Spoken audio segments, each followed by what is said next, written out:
ഉപേക്ഷിക്കൽ, കച്ചവടം എടുത്ത് വലിച്ചെറിയൽ, എന്നിട്ട് ഹാ എന്ന് പറഞ്ഞുകൊണ്ട് നടക്കലില്ല. നമ്മളുടെ സാഹചര്യത്തിൽ നിന്നുകൊണ്ട് ദീനുമായി നമ്മൾ ബന്ധപ്പെടണം. അദ്ദേഹം ഈ രീതിയിൽ അവിടെ വെച്ച് ആലിമുമായി കരാർ നടത്തി മാസം ഉസ്താദിന് എന്നെ കൊണ്ട് പറ്റുന്ന ചെറിയൊരു ഹദിയയും നൽകിക്കൊള്ളാം, സദഖയും നൽകിക്കൊള്ളാം എന്ന് പറഞ്ഞു. അങ്ങനെ അദ്ദേഹം നാട്ടിൽ വരികയുണ്ടായി. സൂറത്തുൽ ഫാത്തിഹ, ഖുൽ അഊദു ബിറബ്ബിൻ നാസ്, ഖുൽ അഊദു ബിറബ്ബിൽ ഫലഖ്, ഖുൽ ഹുവല്ലാഹ്, തബ്ബത് യദാ അബീ ലഹബിൻ വതബ്ബ്, ഇദാ ജാഅ നസ്റുല്ലാഹി വൽ ഫത്ഹ്. ഏതാണ് ആ സൂറത്ത്?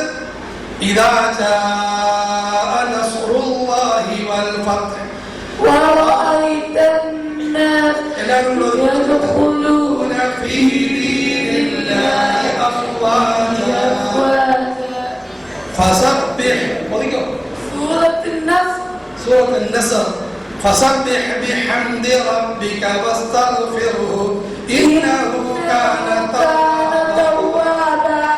ആദരവായ റസൂലുള്ളാഹി സ്വല്ലല്ലാഹു അലൈഹി വസല്ലമയുടെ നിരന്തരമായ ത്യാഗം പരിസമാപ്തിയിലെത്തിയിരിക്കുന്നു.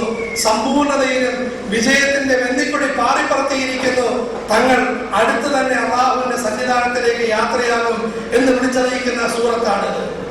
ഈ പാവപ്പെട്ട ഗ്രാമീണനായ മനുഷ്യന് നാട്ടിൽ വന്ന് ഏതാനും ദിവസത്തിനകം ഇത്രയും പഠിക്കുകയുണ്ടായി. ഒരു ളുഹറിന്റെ സമയമായി ബാങ്ക് കൊടുക്കാൻ മുഅദ്ദിനില്ല, ഇദ്ദേഹം ബാങ്ക് കൊടുത്തു. അതിനുശേഷം സുന്നത്ത് നമസ്കരിച്ചു. ഉസ്താദ് മുമ്പിൽ നിൽക്കുന്നു, ഇദ്ദേഹം പുറകിൽ ഇഖാമത്ത് കൊടുക്കാൻ ആരംഭിച്ചു. അല്ലാഹു അക്ബർ, അല്ലാഹു അക്ബർ, അശ്ഹദു അൻ ലാ ഇലാഹ ഇല്ലല്ലാഹ്, അശ്ഹദു അന്ന മുഹമ്മദൻ റസൂലുള്ളാഹ്. അല്ലാഹു നമ്മളെ കൊതിപ്പിക്കുമാറാകട്ടെ. ആട് മറിഞ്ഞു വീണ് മരിക്കണം, ഈമാനുള്ള മരണം. സഹോദരങ്ങളെ, അദ്ദേഹം 6 സൂറത്തെ പഠിച്ചിട്ടുള്ളൂ. പക്ഷെ ഹദീസിന്റെ വെളിച്ചത്തിൽ പറയാൻ സാധിക്കും, നാളെ ആഖിറത്തിൽ അല്ലാഹു തആല അദ്ദേഹത്തെ ഹാഫിളുകളുടെ കൂട്ടത്തിൽ യാത്രയായിരിക്കും. എല്ലാവർക്കും നിയത്തുകൾ ഇൻഷാ അല്ലാഹ്. എല്ലാവരും ഖുർആൻ ഹാഫിളാണെന്ന് നിയത്ത് ചെയ്യും സഹോദരങ്ങളെ. എന്നിട്ട് കഴിവിന്റെ പരമാവധി പരിശ്രമിക്കും. ഇൻഷാ അല്ലാഹ് പറഞ്ഞാൽ പോലെ കഴിവിന്റെ പരമാവധി പരിശ്രമിക്കുകയും ചെയ്യും, ഹാഫിളാകും. ഇന്ന് ഞാൻ കണ്ട മധുരമായ ഒരു കാഴ്ചയാണ്. കുമ്മനക്കാർക്ക് വേണ്ടെങ്കിൽ അല്ലാഹു തആല വേറെ സ്ഥലത്ത് ഈ നിധി കൊണ്ടുപോകുമെന്നതിന് മുന്നറിയിപ്പാണ്. ലണ്ടനിൽ നിന്നും ഒരു സഹോദരൻ എനിക്ക് ഫോട്ടോ വാട്സാപ്പിൽ പോസ്റ്റ് ചെയ്യുകയുണ്ടായി. അവിടെയുള്ള ചെറുപ്പക്കാരെ താടി വെച്ച് ലണ്ടനിലെ അവർ മെട്രോ ട്രെയിനിൽ പരിശുദ്ധ ഖുർആൻ ഓതിക്കൊണ്ടിരിക്കുന്നു. ഞാൻ വിചാരിച്ചു ഒരാളെ പറ്റിയായിരിക്കും. ഒരു 6 പേര് ഖുർആൻ പിടിച്ചിട്ടുണ്ട്. രാവിലെ ഖുർആൻ ഓതിക്കൊണ്ടിരിക്കുന്നു, ട്രെയിനിൽ വെച്ച് ഖുർആൻ ഓതിക്കൊണ്ടിരിക്കുന്നു. അതുകൊണ്ട് ലോകത്ത് ഖുർആനിക വസന്തം വിരിയുകയാണ്. ആഗ്രഹമുണ്ടെങ്കിൽ കൂട്ടത്തിൽ കൂടിക്കൊണ്ട് അല്ലാഹു നമുക്ക് തൗഫീഖ് നൽകുമാറാകട്ടെ. ഖുർആൻ ശരീഫിനോടുള്ള 3ാമത്തെ കടമ അതിന്റെ സന്ദേശങ്ങൾ മനസ്സിലാക്കണം. ആലിമീങ്ങളുമായി ബന്ധപ്പെട്ട് ആധികാരികമായ രചനകൾ വായിച്ച് ഖുർആനിക സന്ദേശങ്ങൾ നമ്മൾ മനസ്സിലാക്കണം. ആഗ്രഹിച്ചാൽ അല്ലാഹു ഇതിന്റെ വഴി നമുക്ക് തുറന്നു തരുന്നതാണ്. സഹോദരങ്ങളെ, അല്ലാഹു ഈ വെബ്സൈറ്റിനെ ആ നിലയിൽ കബൂലാക്കുമാറാകട്ടെ. ബഹുമാനപ്പെട്ട ഉലമാക്കളുടെ നസീഹത്തുകൾ നമ്മൾ ശ്രദ്ധിച്ച് കേൾക്കണം, നമ്മളതിനെ ഉൾക്കൊള്ളണം. നമ്മളതിനെ മനസ്സിലാക്കാൻ വേണ്ടി ആഗ്രഹിച്ച് മുമ്പോട്ട് വന്നു കഴിഞ്ഞാൽ അല്പാൽപ്പം നമുക്ക് ഖുർആൻ പഠിക്കാൻ സാധിക്കും. അമുസ്ലിമീങ്ങൾക്ക് ഖുർആൻ മനസ്സിലായിക്കൊണ്ടിരിക്കുന്നു. ഇവിടെ പാരമ്പര്യ മുസ്ലിമീങ്ങൾ പറഞ്ഞ് നമുക്ക് മനസ്സിലാകുന്നില്ല എന്ന്. അതുപോലെ തന്നെ പരിശ്രമിക്കുന്നവരും സാധുക്കൾക്ക് ഖുർആൻ മനസ്സിലാകുന്നു. സഹോദരങ്ങൾ, നമുക്ക് ആഗ്രഹം വന്നു കഴിഞ്ഞാൽ ഖുർആൻ മനസ്സിലാക്കാൻ സാധിക്കും, മനസ്സിലാക്കേണ്ടതുമാണ്. ഖുർആൻ ശരീഫ് നമ്മുടെ ജീവിതത്തിന്റെ വെളിച്ചമാണ്, ജീവിതത്തിലേക്ക് വഴികാട്ടിയാണ്.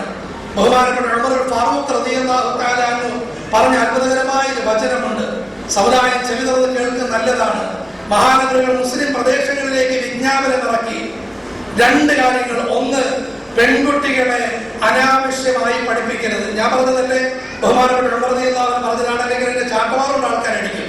ഉമർ റളിയല്ലാഹു അൻഹു പറഞ്ഞ വാക്കാണ്, പെൺകുട്ടികളെ അനാവശ്യമായി പഠിപ്പിക്കരുത്. 2, ആ പെൺകുട്ടികളെയും പരിശുദ്ധ ഖുർആനിലെ സൂറത്തുൽ നിസാ, മാഇദ, നൂർ, ഹുജറാത്ത് സൂറത്തുകൾ പഠിപ്പിക്കണം. സഹോദരങ്ങളെ, പെൺകുട്ടികളെ വിടിൻ, സ്ത്രീകളെയും വിടിൻ, പുരുഷന്മാരെയും വിടിൻ. നമ്മൾ ദീനുമായി ബന്ധമുള്ളവർ, മസ്ജിദുകളുമായി ബന്ധമുള്ളവർ, നമുക്ക് എത്ര പേർക്ക് ഖുർആൻ മുഴുവനും വേണ്ട ഈ സൂറത്തുകളുടെ സന്ദേശം അറിയാൻ നെഞ്ചിൽ കൈവച്ചുകൊണ്ട് ചിന്തിക്കും. വെറും സൂറത്തുൽ ഹുജറാത്തിന്റെ ഏതാനും ആയത്തിന്റെ ആശയം മാത്രം ഞാൻ പറയുകയാണ്. അത് നമുക്ക് ആവശ്യമുള്ളതാണോ അല്ലേ നമ്മൾ തന്നെ ചിന്തിക്കും. 1, ദീനിയായി അറിവുള്ള ആളുകളുടെ മുമ്പിൽ കയറി അഭിപ്രായങ്ങൾ പറയരുത്. 2, ആദരവായ റസൂലുള്ളാഹി സ്വല്ലല്ലാഹു അലൈഹി വസല്ലം തങ്ങളെയും ഉലമാക്കളെയും ആദരിക്കണം. 3, എന്തെങ്കിലും കേട്ടപാടെ എടുത്തു ചാടി തീരുമാനമെടുക്കരുത്. ഇത് വേണ്ടതാണോ വേണ്ടാത്തതാണോ? നക്ഷത്രത്തിന്റെ ഗാലക്സിയെ പറ്റിയാണ് പറഞ്ഞുകൊണ്ടിരിക്കുന്നത്. നമ്മുടെ സമുദായത്തിൽ നീറുന്ന പ്രശ്നത്തിന്റെ പരിഹാരമാണ് എന്തെങ്കിലും കേട്ടാൽ എടുത്തു ചാടി തീരുമാനമെടുക്കരുത്. ആദരവായ റസൂലുള്ളാഹി സ്വല്ലല്ലാഹു അലൈഹി വസല്ലം ആലിമീങ്ങൾ ഞങ്ങളുടെ ആഗ്രഹത്തിനനുസരിച്ച് നീങ്ങണം എന്ന് വാശി പിടിക്കരുത്. ആഗ്രഹത്തിനനുസരിച്ച് അൽഹംദുലില്ലാഹ്, ആഗ്രഹത്തിനനുസരിച്ചായി അവരെ അനുസരിക്കാൻ നോക്കി. 5 സമുദായത്തിനിടയിൽ പ്രശ്നം വന്നാൽ അത് പരിഹരിക്കാൻ പരിശ്രമിക്കും. 6 മുസ്ലിമീങ്ങൾ ഏകോദര സഹോദരങ്ങളായി കഴിയും, ഐക്യത്തോടുകൂടി കഴിയും. ആ സഹോദര്യത്തിൽ നിങ്ങൾ വർദ്ധിപ്പിക്കും. ഹനഫി, ഷാഫിഈ എന്നെല്ലാം പറഞ്ഞുകൊണ്ട് ഭിന്നതകൾ മാറ്റിവെക്കും. സഹോദരങ്ങളെ, എന്തെല്ലാം ഭിന്നത ഉണ്ടായിരുന്നിട്ടും അള്ളാഹുവിന്റെ വലിയ കൃപ കൊണ്ട്, പൂർവ്വസൂരികളുടെ ബർക്കത്ത് കൊണ്ട് സമുദായത്തിൽ ഇല്ലാത്ത ഭിന്നതയായിരുന്നു ഹനഫി, ഷാഫി ഭിന്നത. ഇന്നത് വന്നുകൊണ്ടിരിക്കുന്നു. മറ്റു പല ഭിന്നതയുണ്ട്, പക്ഷേ ഈ ഭിന്നത ഉണ്ടായിരുന്നു. വളരെ അപകടകരമാണ്. ഇമാം അബൂ ഹനീഫ റഹ്മത്തുള്ളാഹി അലൈഹി നമ്മുടെ ഒരു കണ്ണാണെങ്കിൽ ഇമാം ഷാഫിഈ റഹ്മത്തുള്ളാഹി അലൈഹി രണ്ടാമത്തെ കണ്ണാണ്. 4 മദ്ഹബും സത്യമാണ്. 4 മദ്ഹബിൽ ഒന്നിനെ പിൻപറ്റൽ നിർബന്ധമാണ്. ആ മഹാന്മാരുടെ എല്ലാം സരണി ശരിയാണ്. നിങ്ങൾ ഹനഫിയാണോ 100% ശരിയാണ്. നിങ്ങൾ ഷാഫിയാണോ 100% ശരിയാണ്. നിങ്ങളുടെ സാഹോദര്യം വർദ്ധിപ്പിക്കാൻ പരിശ്രമിക്കും. 6 പരസ്പരം കളിയാക്കരുത്. എന്നിട്ട് അതിന്റെ കളിയാക്കലിന്റെ അടിവേര് മുറിച്ചു മാറ്റുന്നതായ വാക്ക് കളിയാക്കപ്പെടുന്നവർ കളിയാക്കുന്നവരെക്കാളും ഉത്തമമായിരിക്കും. ഇരട്ട പേരിട്ട് വിളിക്കരുത്, പരദൂഷണം പറയരുത്, ഊഹാപോഹങ്ങളുമായി കറങ്ങി നടക്കരുത്. എല്ലാവരും ഏകോദര സഹോദരങ്ങളാണ്. ഒരു മാതാവിന്റെയും പിതാവിന്റെയും മക്കളാണ്. സഹോദരങ്ങളെ, സൂറത്തുൽ ഹുജറാത്ത് ആവശ്യമുള്ളതാണ്. അത് ചിന്തിച്ചു നോക്കി. അതുകൊണ്ട് സഹോദരങ്ങളെ, ഖുർആനിക സന്ദേശങ്ങൾ മനസ്സിലാക്കി ആലിമീങ്ങളുടെ സദസ്സിൽ പോയിരിക്കും. നമ്മൾ ശരിയായിട്ട് മനസ്സിലാക്കി നോട്ട് ചെയ്യും. അള്ളാഹു നമുക്ക് ഇന്ന് അതിനുള്ള ധാരാളം അവസരം നൽകിയിരിക്കുന്ന ഈ വെബ്സൈറ്റ് ഇത് നമ്മൾ ഓൺ ചെയ്യും. www. ഉസ്താദ് ചന്ദ്രൂർ ഇബ്രാഹിം ഉസ്താദ്, എനിക്ക് ഇതിന്റെ സംഘാടകരുടെ അഭിപ്രായം കൊണ്ട് ഇത്ര നീണ്ട പേര് അത് ലോഡ് ചെയ്യാൻ ബുദ്ധിമുട്ടായിരിക്കും. ചെറിയ വാക്ക് അള്ളാഹുവിന്റെ അനുഗ്രഹത്താൽ ഞങ്ങൾക്ക് വെബ്സൈറ്റ് ഉണ്ട്, www.tauba.com. തൗബ, ശുക്ർ, അല്ലെങ്കിൽ ഉസ്താദുമായി ബന്ധപ്പെട്ട് ഏതെങ്കിലും ഉസ്താദിന്റെ ചെറിയ നാമത്തിന് ചെറിയൊരു വാക്ക് ഇത് മാത്രമാണെങ്കിൽ അടിക്കാൻ വളരെ എളുപ്പമായിരിക്കും, കിട്ടാൻ വളരെ എളുപ്പമായിരിക്കും. ശരി, ഈ രീതിയിൽ സഹോദരങ്ങളെ ആ വെബ്സൈറ്റ് നമ്മൾ സന്ദർശിക്കും. അത് ഒരു പൈസയും ചെലവില്ലാതെ സുഖമായി നമുക്ക് ഖുർആൻ പഠിക്കാൻ സാധിക്കും. ദീനിയാ കാര്യങ്ങൾ മനസ്സിലാക്കാൻ കഴിയും. സംശയം വല്ലതുമുണ്ടെങ്കിൽ അതിന്റെ അടിയിൽ നമ്മൾ എഴുതി ചോദിച്ചു കഴിഞ്ഞാൽ ആ സംശയത്തിന് മറുപടി കിട്ടും. ഇന്നത്തെ കാലഘട്ടത്തിൽ അള്ളാഹു ഖുർആൻ പഠിക്കാൻ സൗകര്യം ചെയ്തതുപോലെ സത്യമായിട്ട് കഴിഞ്ഞ കാലത്തിൽ അള്ളാഹു സൗകര്യം ചെയ്തിട്ടില്ലായിരുന്നു. നമ്മുടെ ബലഹീനതയ്ക്ക് അനുസരിച്ച് അള്ളാഹു ധാരാളം സൗകര്യങ്ങൾ ചെയ്തിരിക്കുന്നു. അള്ളാഹു നമുക്ക് പ്രയോജനപ്പെടുത്താൻ തൗഫീഖ് നൽകുമാറാകട്ടെ. അതുകൊണ്ട് ഖുർആനിനോടുള്ള സഹാബത്തിന്റെ 3ാമത്തെ ബന്ധം ഖുർആൻ ഗ്രഹിക്കലാണ്. 4ാമത്തെ ബന്ധം ആ ഗ്രഹിച്ച കാര്യങ്ങൾ ജീവിതത്തിൽ പകർത്തലാണ്. അൽ അമലു ബി കിതാബില്ലാഹ്, ജീവിതത്തിൽ പാലിക്കണം. നമ്മുടെ രാവ് ഖുർആനായിരിക്കണം, പകൽ ഖുർആനായിരിക്കണം, കുടുംബം ഖുർആനായിരിക്കണം, സ്നേഹം ഖുർആനായിരിക്കണം, വെറുപ്പ് ഖുർആനായിരിക്കണം. 5ാമത്തെ കടമ, ഈ 4 കാര്യങ്ങളും ഉണ്ടാകാൻ പറ്റിയ കാര്യമാണ് 5ാമത്തെ കാര്യം. ഖുർആനിനെ ഞാൻ ആദരിക്കണം, നന്നായിട്ട് ഓതണം, മനസ്സിലാക്കണം, ഉൾക്കൊള്ളണം എന്ന നീയത്തിൽ പരിശുദ്ധ ഖുർആനിലേക്ക് ജനങ്ങളെ ദഅവത്ത് ചെയ്യാൻ, ഈ വെബ്സൈറ്റുകൾ ആളുകൾക്കിടയിൽ പ്രചരിപ്പിക്കാൻ, ആളുകൾക്ക് ഖുർആനിക സന്ദേശങ്ങൾ നമ്മൾ എത്തിച്ചു കൊടുക്കാൻ, ഖുർആനിക രചനകൾ നമ്മൾ ജനങ്ങൾക്ക് എത്തിച്ചു കൊടുക്കാൻ. അതും ഇന്ന് തന്നെ കിട്ടിയ ന്യൂസാണ്.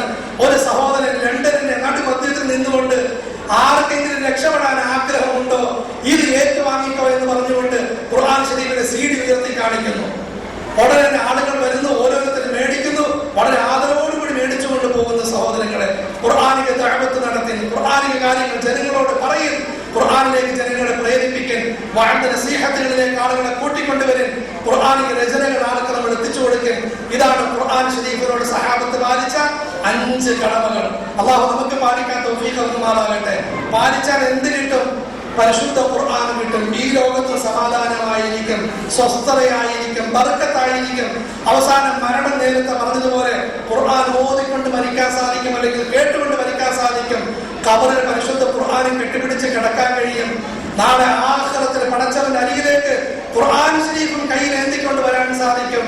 അല്ലാഹു തആല ഖുർആനിക വക്താവിനോട് പറയും, ഇഖ്റ വറത്തിൽ വർതഖി കമാ കുന്ത തുറത്തിൽ فإن منزلتك آخر آية تقرأها قال رسول الله صلى الله عليه وسلم. നീ ദുനിയാവിൽ നീട്ടി ഓതിയതുപോലെ ഓതി. ഇവിടെ നല്ലൊരു ഇളക്കം ഇളക്കിയത് കൊണ്ട് അൽഹംദുലില്ലാഹ് ആൾക്കാരെല്ലാം ഒന്ന് നിൽപ്പുണ്ട്. തറാവീഹ് നമസ്കാരത്തിൽ പലപ്പോഴും ഇമാമുകൾ പുറകിലോട്ട് തിരിച്ചു നോക്കുമ്പോൾ സങ്കടം വരാറുണ്ട്. 4 പേര് 5 പേര് അങ്ങനെയുള്ള ഹാഫിളിങ്ങൾ ഓർക്കാൻ അല്ലാഹു പറയുന്നു, ജനങ്ങളെല്ലാം തിരിച്ചുപോയ സമയത്തും നീ ഒറ്റയ്ക്ക് ഖുർആൻ ഓതിയത്, വീടിന്റെ മൂലയിൽ വെച്ച് പെണ്ണെ നീ ഖുർആൻ ഓതിക്കൊണ്ടിരുന്നത്, നീ പള്ളിയുടെ മൂലയിൽ ഖുർആൻ ഓതിക്കൊണ്ടിരുന്നത്, തസ്ബീഹും ദിക്റും സലാത്തും ചൊല്ലിയത് ലോകത്താരും അറിഞ്ഞില്ലെങ്കിലും ഞാൻ അറിഞ്ഞിട്ടുണ്ട് കേട്ടോ. കുമ്മരത്തെ വീടിന്റെ അടുക്കളയിൽ ഇരുന്ന് നീ ഖുർആൻ ഓതിയത്, ദിക്റും സലാത്തും ചൊല്ലിയത് എനിക്ക് ഓർമ്മയുണ്ട്. അങ്ങനെ തന്നെ ഓതി ഞാൻ ആഗ്രഹിക്കുന്നു അതുപോലെ കേൾക്കാൻ. സുബ്ഹാനല്ലാഹ് സുബ്ഹാനല്ലാഹ്. എന്നിട്ട് അല്ലാഹു പറയും, നീ എവിടെ പോയിട്ടാണോ മുട്ടി നിൽക്കുന്നത് അവിടെ വരെ നിന്റെ സ്വർഗീയ സ്ഥാനമായിരിക്കുമെന്ന് അല്ലാഹു അറിയിക്കുമെന്ന് ആദരവായ റസൂലുള്ളാഹി സ്വല്ലല്ലാഹു അലൈഹി വസല്ലം. അതുകൊണ്ട് പ്രിയപ്പെട്ട സഹോദര സഹോദരി, നമ്മുടെ ഇവിടെ വെച്ച് നിയ്യത്ത് ചെയ്യും, തീരുമാനമെടുക്കൽ. ഖുർആനുമായിട്ട് 5 ബന്ധങ്ങൾ ഞങ്ങൾ ഇൻഷാ അല്ലാഹ് ഉണ്ടെങ്കിൽ വർദ്ധിപ്പിക്കുന്നതാണ്, ഇല്ലെങ്കിൽ ഇന്ന് മുതൽ ആരംഭിക്കുന്നതാണ്. ഇതാണ് സഹോദരങ്ങളെ, ഈ സദസ്സിൽ നമ്മൾ കൂടുകയും ഈ പരിപാടിയിൽ പങ്കെടുക്കുകയും ഇത്ര താല്പര്യത്തോടെ നിന്ന് കേൾക്കുകയും ചെയ്തതിന്റെ എല്ലാം ഏറ്റവും പ്രധാനപ്പെട്ട ഫലം, ഏറ്റവും പ്രധാനപ്പെട്ട കാര്യം അല്ലാഹു നമുക്ക് എല്ലാവർക്കും ഇത് ഉൾക്കൊള്ളാൻ തൗഫീഖ് നൽകുമാറാകട്ടെ. അല്ലാഹു നമ്മളെ അനുഗ്രഹിക്കുമാറാകട്ടെ.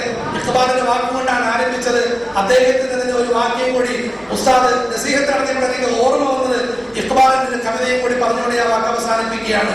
അൽ ഹസനാത്ത് എന്ന പേരിൽ 3 മാസം കൂടുന്തോറും ഞങ്ങൾ ഒരു ചെറിയ ത്രൈമാസിക ഇറക്കുന്നുണ്ട്. അതിന്റെ അഡ്രസ് ഇവിടെ ബന്ധപ്പെട്ടാൽ കിട്ടും. അതിൽ സ്ത്രീകളോട് ഇഖ്ബാലിന്റെ ഈ കവിത ഉദ്ധരിച്ചിട്ടുണ്ട്. ഇഖ്ബാൽ പറയുന്നു, അല്ലയോ സ്ത്രീകളെ നോക്കിയുള്ള പറയും, നമ്മളെല്ലാവരും താഴ്ത്തിക്കളഞ്ഞ സ്ത്രീകൾ, അല്ലയോ പ്രിയപ്പെട്ട സഹോദരിമാരെ, ഞങ്ങളെല്ലാം വലിയ ദുഃഖത്തിനും ദുരിതത്തിനുമാണ്. ഞങ്ങളുടെ പ്രതീക്ഷ മുഴുവനും ഫാത്തിമയുടെ പിൻഗാമിയായ നിന്നിലാണ് വലിയ പ്രതീക്ഷയുള്ളത്. ഉമർ ഫാറൂഖ് റളിയല്ലാഹു തആല അൻഹുവിന്റെ സഹോദരിയായ ഫാത്തിമ ബീവി പരിശുദ്ധ ഖുർആൻ ഓതിയപ്പോൾ ഉമറിന്റെ അകത്തളം കത്തുകയും ആ ഉമർ ഇബ്നുൽ ഖത്താബ് ഫാറൂഖായി മാറുകയും ഇസ്ലാമിക ചരിത്രത്തിന്റെ ഒരു സുവർണ അധ്യായത്തിന് തുടക്കം കുറിക്കുകയും ചെയ്തതുപോലെ എന്റെ പ്രിയപ്പെട്ട മക്കളെ, എനിക്ക് ഏറ്റവും വലിയ താല്പര്യവും പ്രതീക്ഷയും പെണ്ണുങ്ങളായ നിങ്ങളിലാണുള്ളത്. ഫാത്തിമ ബീവിയുടെ ഓവൻ ഞാൻ കേൾക്കട്ടെ. അതിലൂടെ ഈ ഉമ്മത്തിന്റെ ഇവിടെ വിവിധ ഭാഗങ്ങളിൽ മർദ്ദിക്കപ്പെടുന്ന, പീഡിപ്പിക്കപ്പെടുന്ന, നമ്മുടെ നാട്ടിലും കഷ്ടപ്പാട് അനുഭവിക്കുന്ന ഈ സമുദായത്തിന്റെ പുതിയൊരു താരോദയത്തിന്, പുതിയൊരു സുപ്രഭാതത്തിന്, പുതിയൊരു വെളിച്ചത്തിന്, പുതിയൊരു മുന്നേറ്റത്തിന് അല്ലാഹു ഈ കുഞ്ഞുങ്ങളുടെയും നമ്മളെല്ലാവരുടെയും ഖുർആൻ പാരായണത്തെ കാരണമാക്കുമാറാകട്ടെ. വജാഹിദുഹും ബിഹി ജിഹാദൻ കബീറ. പരിശുദ്ധ ഖുർആൻ കൊണ്ട് വലിയൊരു ജിഹാദ് നടത്താൻ അല്ലാഹു തൗഫീഖ് നൽകുമാറാകട്ടെ. അല്ലാഹു മഹാനായ ഉസ്താദിനെ വാരിക്കോരി അനുഗ്രഹിക്കുമാറാകട്ടെ. ഉസ്താദിന്റെ ഐശ്വര്യം ബഹുമാനപ്പെട്ട മൗലാന അവர்கள் പറഞ്ഞതുപോലെ വഫാത്തിന് ശേഷം മാഷാ അല്ലാഹ് അനുഭവിച്ചുകൊണ്ടിരിക്കുകയാണ്. ഉസ്താദ് അവരുടെ എല്ലാവരും ആദരിക്കുന്നു, ബഹുമാനിക്കുന്നു. ഈ റമദാൻ മാസത്തിന് പിന്നീട് വന്നപ്പോഴും ഉസ്താദ് അവരുടെ സ്മരണാർത്ഥം ഇവിടെ അൽഹംദുലില്ലാഹ് പ്രഭാഷണം നടത്തുകയുണ്ടായി. അത് പിന്നീട് ഇപ്പോൾ ഉസ്താദിന്റെ ഫൗണ്ടേഷൻ ആരംഭിച്ചിരിക്കുന്നു. നമ്മളെല്ലാവരും ആ ബർക്കത്തായ നാമവുമായി ബന്ധപ്പെട്ടുകൊണ്ട് നിരന്തരം മുമ്പോട്ട് നീങ്ങണം. ഇനി പ്രസ്ഥാനത്തെ നമ്മൾ മുമ്പോട്ട് കൊണ്ടുപോകാൻ വേണ്ടി പരിശ്രമിക്കണം. അല്ലാഹു എല്ലാവർക്കും നല്ല തൗഫീഖ് നൽകുമാറാകട്ടെ. ഇതിനുവേണ്ടി സാമ്പത്തിക സഹായം ചെയ്ത് എന്നിട്ട് ഇതിന്റെ കാര്യങ്ങളെല്ലാം വളരെ ആഗ്രഹത്തോടു കൂടി അനുഭവിച്ചുകൊണ്ടിരിക്കുന്ന, സന്തോഷിച്ചുകൊണ്ടിരിക്കുന്ന ആ സഹോദരനെ അല്ലാഹു വാരിക്കോരി അനുഗ്രഹിക്കുമാറാകട്ടെ. അല്ലാഹു അടുത്ത വർഷങ്ങളിൽ ഈ പരമ്പര നടക്കുവാൻ നമ്മുടെ ഇവിടെയുള്ള നാട്ടുകാരായ ആളുകൾ, ഞാൻ 10 സൂറത്ത് പഠിച്ചിട്ടുണ്ട്, 20 സൂറത്ത് പഠിച്ചിട്ടുണ്ട്, എന്നെ ഈ മത്സരത്തിൽ പങ്കെടുപ്പിക്കണമെന്ന് പറഞ്ഞുകൊണ്ട് മുമ്പോട്ട് വരാനുള്ള ഒരു ചാലക ശക്തിയായി, ഒരു മഹത്തായ ഖുർആനിക പ്രവാഹമായി അല്ലാഹു ഈ സംഗമത്തെ ഖബൂലാക്കുമാറാകട്ടെ. വാഖിദു അൽഹംദുലില്ലാഹി റബ്ബിൽ ആലമീൻ. വസ്സലാമു അലൈക്കും വറഹ്മത്തുള്ളാഹി വബറകാതുഹു. ഖുർആൻ വിസ്മയം നൽകിക്കൊണ്ട് ഹാഫിസ് മുഹമ്മദ് വർക്കല സദസ്സിന് ഖുർആനിൽ നിന്നും ഏത് ഭാഗങ്ങളും ചോദിക്കാൻ അവസരമുണ്ട്. അതിന് മുന്നോടിയായി ഹാഫിസ് മുഹമ്മദ് വർക്കലെ പരിചയപ്പെടുത്തിക്കൊണ്ട് അഡ്വക്കേറ്റ് അസീം ഹുസൈൻ അവറുകൾ സംസാരിക്കുന്നു. ഈ സമുദായത്തിലെ ഏറ്റവും അഭിമാനമായ പണ്ഡിതന്മാരെ, സഹോദരന്മാരെ, അസ്സലാമു അലൈക്കും. ഉസ്താദ് ചെറുതായിട്ട് ഈ വിഷയം സൂചിപ്പിച്ചു. എന്നാലും നിങ്ങൾ വളരെ ആകാംക്ഷയോടെ ഇരിക്കുന്നതുകൊണ്ട് എങ്ങനെ ഈ കഴിവ് സ്വായത്തമാക്കി എന്നുള്ള വിഷയം മാത്രമാണ് ഞാൻ പറയുന്നത്. ജന്മനാ തന്നെ പല ബുദ്ധിമുട്ടോടുകൂടി ജനിച്ച ഒരാളാണ്. ഹൈഡ്രോകോഫാലസും അതുപോലെ VST ഉൾപ്പെടെ പല ബുദ്ധിമുട്ടും മോനുണ്ടായിരുന്നു. ചില മാനസിക വൈകല്യങ്ങളുണ്ട്, നിങ്ങൾ മനസ്സിലാക്കുന്നുണ്ടാവും. പക്ഷേ ഉസ്താദ് പറഞ്ഞതുപോലെ നിങ്ങൾ ഹജ്ജിന് പോയ സമയത്ത് പരിശുദ്ധ മക്ക ഹറം പരിസരത്ത് എല്ലാ ഭാഗത്തും ഖുർആൻ പാരായണം വളരെ മാധുര്യത്തോടെ കേൾക്കാൻ കഴിയും. അബ്ദുറഹ്മാൻ സുദൈസിന്റെ കാസറ്റ് സാമൂഹികമായി ഞാൻ വാങ്ങി വീട്ടിൽ കൊണ്ടുവന്നു. അന്ന് എൻ്റെ മോന് ഏകദേശം ഒരു 1.5-2 വയസ്സ് വരുന്ന സാഹചര്യം. നല്ല മനോഹരമായ ഖുർആൻ കേൾക്കാനുള്ള ആവേശത്തിൽ ഞാൻ അത്യാവശ്യം മദ്രസയിലേക്ക് പോയ ഖുർആനുള്ള താല്പര്യം കൊണ്ട് തന്നെ വീട്ടിൽ കൊണ്ടുവന്ന കാസറ്റ്, നിങ്ങൾ ഓഡിയോ കാസറ്റ് ഇങ്ങനെ കേൾപ്പിക്കുകയുണ്ടായി. 16 കാസറ്റുകൾ അടങ്ങുന്ന ഒരു പെട്ടിയാണ്. ഒരു മോൻ വളരെ വൈകി മാത്രമാണ് ഉറങ്ങുന്നത്. വളരെ വൈകി, രാത്രി 12 മണി 1 മണി വരെയൊക്കെ വൈകിയാണ് ഉറങ്ങുന്നത്. ഓട്ടോമാറ്റിക്കായിട്ട് ഖുർആൻ നിങ്ങൾ ഇങ്ങനെ എപ്പോഴും വീട്ടിൽ ഇങ്ങനെ പ്ലേ ചെയ്യുമ്പോൾ ഇവനിങ്ങനെ വളരെ കാര്യമായി ശ്രദ്ധിക്കുന്നതായിട്ട് മനസ്സിലാക്കാൻ കഴിയും. ഞാൻ ചുരുക്കി പറയുകയാണ്. ചുരുക്കത്തിൽ രാത്രി നമ്മൾ ഈ ഖുർആൻ കാസറ്റ് ഓഫ് ചെയ്യുമ്പോൾ മോൻ കരയും. അവന്റെ കരച്ചിൽ നിർത്തണമെങ്കിൽ ഖുർആൻ കാസറ്റ് ഓൺ ചെയ്യണം, ടേപ്പ് റെക്കോർഡ് ഓൺ ചെയ്യണം. ഈ അവസ്ഥയിലേക്ക് കാര്യങ്ങളും രാത്രി വളരെ വൈകി ഉറങ്ങുമ്പോൾ ഇത് കേട്ടാണ് ഉറങ്ങുന്നത്. ഇപ്പോഴും അങ്ങനെ തന്നെ. അപ്പൊ പറയും, നിങ്ങൾ കുറച്ച് കഴിഞ്ഞപ്പോൾ ഞങ്ങൾക്ക് മനസ്സിലായി ഏതോ ഭാഗത്ത് അവന്റെ മനസ്സിനകത്ത് ഇത് പതിച്ചിട്ടുണ്ട് എന്നുള്ള ഞങ്ങൾക്ക് മനസ്സിലാക്കാൻ കഴിയും. 4-5 വയസ്സാകുമ്പോൾ തന്നെ മിക്കവാറും എല്ലാ ഭാഗങ്ങളും അവൻ കാണാതെ പറയുന്ന ഒരു സാധനം. ഞങ്ങൾ ഇടയ്ക്ക് പരീക്ഷണാർത്ഥം ഖുർആൻ കാസറ്റ് നോക്കിയിട്ട് അത് ഓഫ് ചെയ്തപ്പോൾ തൊട്ടടുത്ത ഭാഗം പറഞ്ഞത്. അപ്പോഴാണ് ഞങ്ങൾക്ക് മനസ്സിലായതെല്ലാം അവൻ ശ്രദ്ധിച്ചിരിക്കുന്നു. എതിരെ പറയുന്നത് നമ്മൾ അവസാനം ഈ അതിന്റെ ഖതമുൽ ഖുർആനിന്റെ ഒരു സുദൈസിന്റെ ദുആ ഏകദേശം 3/4 മണിക്കൂറോളം. ആ ദുആ ഏകദേശം മൊത്തം അതേപോലെ തന്നെ കാണാറുണ്ട്. 16 കാസറ്റുകളും ഇങ്ങനെ ഓരോ കാസറ്റുകളിലും എത്ര സൂറത്തുകൾ റെക്കോർഡ് ചെയ്തിട്ടുണ്ടെന്ന് ചോദിച്ചാൽ ഇപ്പോഴും പറഞ്ഞു 114 സൂറത്തുകൾ ഏത് ഭാഗത്തുനിന്ന് ചോദിച്ചാൽ എന്തെല്ലാം പറയാൻ കഴിയും. പിന്നെ അവൻ ഏറ്റവും വലിയ ആഗ്രഹം അവന്റെ ഉസ്താദ് പറയാം. എന്റെ ഉസ്താദ് അബ്ദുറഹ്മാൻ സുദൈസാണ്. നമ്മൾ ശ്രദ്ധിക്കേണ്ട കാര്യം, ഒരു ഗുരുവിന്റെ മുന്നിലും ഇതുവരെ അവൻ ഇരുന്നിട്ടില്ല. ഒരു ഉസ്താദും അവനെ ഒരക്ഷരം പഠിപ്പിച്ചിട്ടുമില്ല. സർവശക്തനായ അവന്റെ പ്രത്യേകമായ അനുഗ്രഹവും ഉപസാരവുമായിട്ട് അല്ലാഹു സുബ്ഹാനഹു വ തആല കൊടുത്ത ഒരു വലിയ അനുഗ്രഹമാണ് ഈ കാസറ്റിലൂടെ. അത് ഞങ്ങൾ ഏറ്റവും വലിയ കൃതാർത്ഥരാണ്. അത് ആ കാസറ്റിലൂടെ കേട്ട് പഠിക്കുക മാത്രമാണ് ചെയ്തിട്ടുള്ളത്. എപ്പോഴും ഈ മൊബൈലുകളുടെ സഹായത്തോടുകൂടിയാണ് കാര്യങ്ങൾ മുന്നോട്ട് കൊണ്ടുപോകുന്നത്. ഇങ്ങനെ സുദൈസിയെ കാണണമെന്നുള്ള ആഗ്രഹം ഉണ്ടായിരുന്നു. ഞങ്ങൾ മോനുമായിട്ട് ഉംറയ്ക്ക് അവിടെ പോയി. അപ്പോൾ അദ്ദേഹത്തെ കാണാൻ കഴിഞ്ഞില്ല. അതിനുശേഷമാണ് ഉസ്താദിന്റെ തന്നെ നേതൃത്വം കൊണ്ട് കേരള യൂണിവേഴ്സിറ്റി നടത്തിയ പ്രോഗ്രാമിനകത്ത് അദ്ദേഹം വരുമെന്നുള്ള പ്രതീക്ഷ ഉണ്ടായിരുന്നു. പിന്നെ ഒരുപാട് ഖുർആൻ സദസ്സുകളിൽ ബഹുമാനായ ഉസ്താദിനോടൊപ്പം പങ്കെടുത്തിട്ടുണ്ട്. ഈ വിലപ്പെട്ട സദസ്സിന് ഞാൻ അതിലേക്ക് ഇടുന്നത്. ഞങ്ങൾ എനിക്കിതിനകത്ത് പറയാനുള്ള ഒരു പ്രധാനപ്പെട്ട കാര്യം, വളരെ ആവേശത്തോടെ ആത്മാർത്ഥത്തോടെ നിൽക്കുകയാണ്. ഖുർആനെ കുറിച്ച് വളരെ കാര്യമായിട്ട് ഉസ്താദ് പറയുന്നു. ഞങ്ങൾ ഇത്രയും ബുദ്ധിമുട്ടി ഇവിടെ പല പരിപാടിക്കും വരുന്നതിന് ആവശ്യം ഒരാളെങ്കിലും ഇതിന്റെ പേരിൽ ഖുർആൻ മനഃപ്പാഠമാക്കാനോ പഠിക്കാനോ ശ്രമിച്ചാൽ തീർച്ചയായും അതിന്റെ പ്രതിഫലം ഞങ്ങൾക്ക് കിട്ടും എന്നുള്ള ഒരു വലിയ സന്തോഷം ഞങ്ങളുടെ മനസ്സിലുണ്ട്. അതുകൊണ്ട് തന്നെയാണ് വളരെ ബുദ്ധിമുട്ടി ഞങ്ങൾ വരുന്നത്. അപ്പൊ അതിനുശേഷം മനസ്സിലാക്കാനുള്ളത്, അവൻ സ്വന്തമായിട്ട് തന്നെ ഈ മൊബൈലിൽ നിന്നാണ് മൊത്തം ഖുർആന്റെയും മലയാളം അർത്ഥം പഠിച്ചത്. കുറച്ച് ഒരു 1.5-2-3 മാസത്തിനകത്താണ് ഇംഗ്ലീഷിന്റെ ട്രാൻസ്ലേഷൻ ഇംഗ്ലീഷ് വേണമെന്ന് പറഞ്ഞ് എന്നോട് കഴിഞ്ഞ പ്രാവശ്യം വാങ്ങി പോയ സമയത്ത് വാങ്ങി. പക്ഷെ കൊണ്ടുവന്നിട്ട് അത് ശരിക്കും അമേരിക്കൻ ഇംഗ്ലീഷ് അത് ക്ലിയർ ആയി കിട്ടാത്തതുകൊണ്ട് പിന്നെ അവന്റെ മണവാളത്തിൽ വിളിച്ച് കേൾക്കി പറഞ്ഞു അതിന്റെ മെമ്മറി കാർഡുകൊണ്ട് ഇതിൽ ലോഡ് ചെയ്തിരിക്കുകയാണ്. ഇത് ലോഡ് ചെയ്ത് അതെടുത്താണ് പഠിച്ചത്. ഇപ്പൊ ഇംഗ്ലീഷ് ഏകദേശം മിക്കവാറും എല്ലാ സുഹൃത്തുക്കളും ഒരുവിധം സുഹൃത്തുക്കൾ ഇംഗ്ലീഷ് പഠിച്ചുകൊണ്ടിരിക്കുകയാണ്. പിന്നെ അബ്ദുറഹ്മാൻ പ്രത്യേക കഴിവ് ഒരേ സമയം തന്നെ ഇംഗ്ലീഷും മലയാളവും, അതൊക്കെ ഒരു അത്ഭുതമാണെന്ന് എനിക്ക് തോന്നുന്നു. ഇംഗ്ലീഷിൻ്റെതും മലയാളത്തിൻ്റെതും 2 കാസറ്റുകളും 2 മൊബൈലുകളും ഒരുമിച്ച് ഓൺ ചെയ്ത് ഇന്നലെ രാത്രി ഞാൻ പറഞ്ഞു ഒരെണ്ണം നിർത്തുന്നു പറഞ്ഞു. ഇല്ല, എനിക്ക് 2 പഠിക്കണം, നാളെ എനിക്ക് പറയേണ്ടതാണ് എന്ന് പറഞ്ഞു. ഒരു മൊബൈലിനകത്ത് മലയാളം ട്രാൻസ്ലേഷൻ, ഒരു മൊബൈലിനകത്ത് ഇംഗ്ലീഷ് ട്രാൻസ്ലേഷൻ, ഇത് 2 ഒരുപോലെ പണിക്കുകയാണ്. അപ്പൊ ഇതിനകത്തൊന്ന് പറഞ്ഞാൽ, ഒന്ന് ഉസ്താദ് പറഞ്ഞ പോലെ ഞങ്ങൾക്ക് അള്ളാഹുവിന്റെ അനുഗ്രഹം ഉണ്ടായി. പക്ഷെ ഞങ്ങളുടെ ഒരു പരിശ്രമം ഇതിന്റെ ഭാഗത്തുണ്ട്. അതിനകത്ത് യാതൊരു സംശയമില്ല. ഞാനൊരു പൊതുപ്രവർത്തകനാണ്. ശരിക്കും പറഞ്ഞാൽ ഒരു 15 വയസ്സാണ്. അതുകൊണ്ട് 2 വർഷമായി ഞങ്ങളുടെ വീട്ടിലെ TV പൂർണ്ണമായി ഓഫ് ചെയ്തിരിക്കുകയാണ്. വാർത്ത കേൾക്കുന്നതിന് പോലും TV ഓൺ ചെയ്യാറില്ല, ചാനൽ കട്ട് ചെയ്യും. ചാനലിൽ അവൻ നിർബന്ധിക്കുന്ന ഒരു കാര്യം, ഹറമിലെ 5 വഖത്തിലെയും നമസ്കാരം ഡയറക്റ്റ് കാണും. എല്ലാ റമദാനും ഈ നമ്മുടെ തറാവീഹ് കഴിഞ്ഞാൽ അവിടുത്തെ തറാവീഹ് നമസ്കാരം കഴിഞ്ഞതിന് ശേഷമേ അവൻ കിടക്കാറുള്ളൂ. ഒരു ദിവസം അവിടുത്തെ ഇമാം ഓതി നിർത്തുന്നത് അടുത്ത ദിവസം തുടങ്ങുന്നതിന് മുമ്പ്